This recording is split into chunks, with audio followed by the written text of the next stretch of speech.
My name is Emily Carter, and I live in Atlanta, Georgia, with my husband, Michael. We've been married for 8 years, and for most of that time, our life has been steady, ordinary, and comfortable.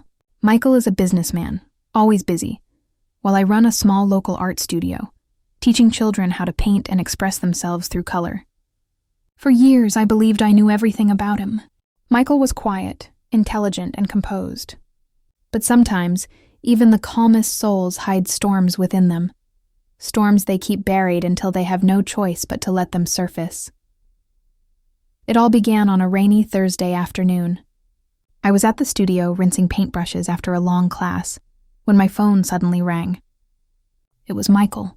His voice was tense, nothing like his usual calm tone. "Emily, I need you home right now. Don't ask questions," he said before hanging up. A chill ran through me. When I got home, 2 young men were sitting on our living room couch. They looked to be in their early 20s, dressed neatly, their faces nervous yet polite. Michael stood near the window with his arms crossed, eyes restless and distant. I frowned, confused. "What's going on?" I asked. He took a slow breath. "These are Marcus and Derek," he said. "They're part of a youth program I've been helping with." His words caught me completely off guard. Michael never mentioned anything about community projects before. Then he said something that left me even more stunned. "I need you to work with them. Teach them your art. Mentor them. Help them see a better future." I blinked, trying to make sense of it. "You want me to teach them?" I asked softly. "Yes," he replied firmly. "You've always talked about wanting to make a difference. This is your chance." His tone was unusually forceful, almost like a command rather than a request. It unsettled me. But later that night, as we sat in the kitchen talking over cups of tea, the truth finally came out. Michael had been working with a nonprofit organization that helps young men from troubled backgrounds find direction through education and creativity. But recently, the organization had lost its funding, and the board had placed the blame squarely on him. To keep the program alive, Michael needed someone who could offer time and space without pay, and that someone turned out to be me. He looked almost ashamed as he explained. "I didn't know how to tell you without sounding desperate," he admitted quietly. "But I promised them I'd find help. Emily, you're the only one I trust." His words carried both guilt and hope. I took a slow breath and nodded. "Okay, Michael, I'll do it." That single moment changed everything. Over the following weeks, Marcus and Derek began coming to the studio 3 times a week. Marcus was reserved but incredibly gifted. His sketches were full of emotion and depth. Derek, on the other hand, was energetic and outspoken, always cracking jokes that made the room lighter. They filled my studio with a kind of life and warmth it had never known before. At first, I felt uncertain about how to teach them.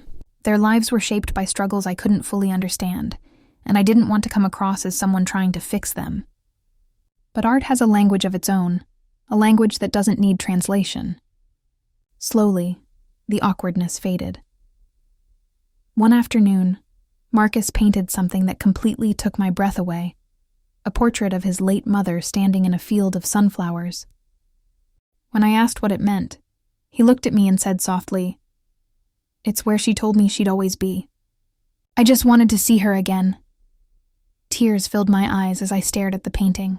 In that moment, I realized this project wasn't just about helping them. It was about healing all of us in some way. As time went on, Michael started visiting the studio more often.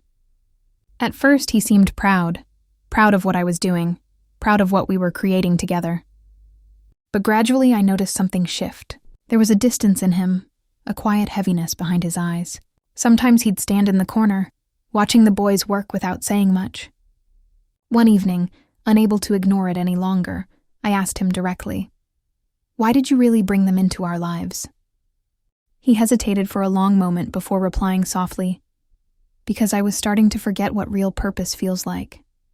I thought if I saw you doing something meaningful, maybe it would remind me why I started helping people in the first place."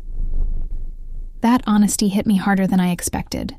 For years, Michael had been chasing success, money, recognition, and status. But deep inside, he was lost. And maybe in my own way I was too.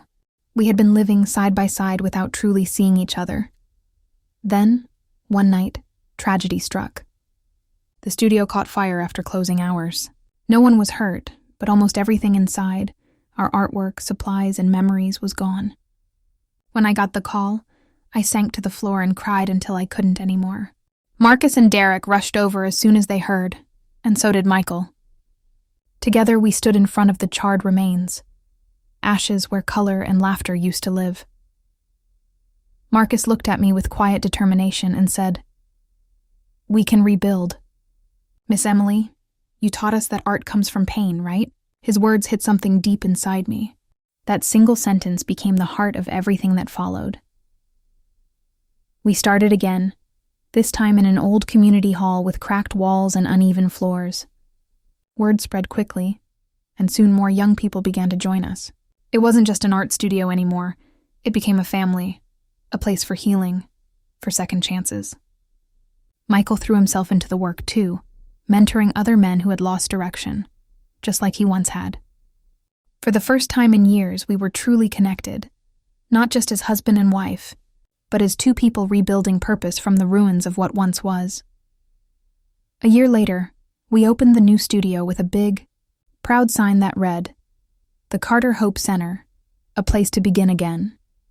During the grand opening, Marcus stood before the crowd and said, "Mr. and Mrs. Carter didn't just teach us art, they taught us how to believe again." I felt tears sting my eyes as Michael took my hand and whispered, "You were right to say yes."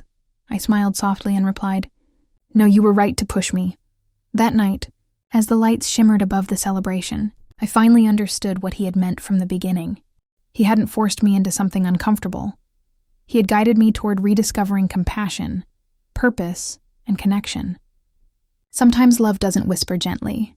Sometimes it pushes you out of your comfort zone so you can find the meaning you were missing all along. Moral of the story: real change begins when love turns into action. What feels like pressure today might just be destiny's way of guiding you toward your greater purpose.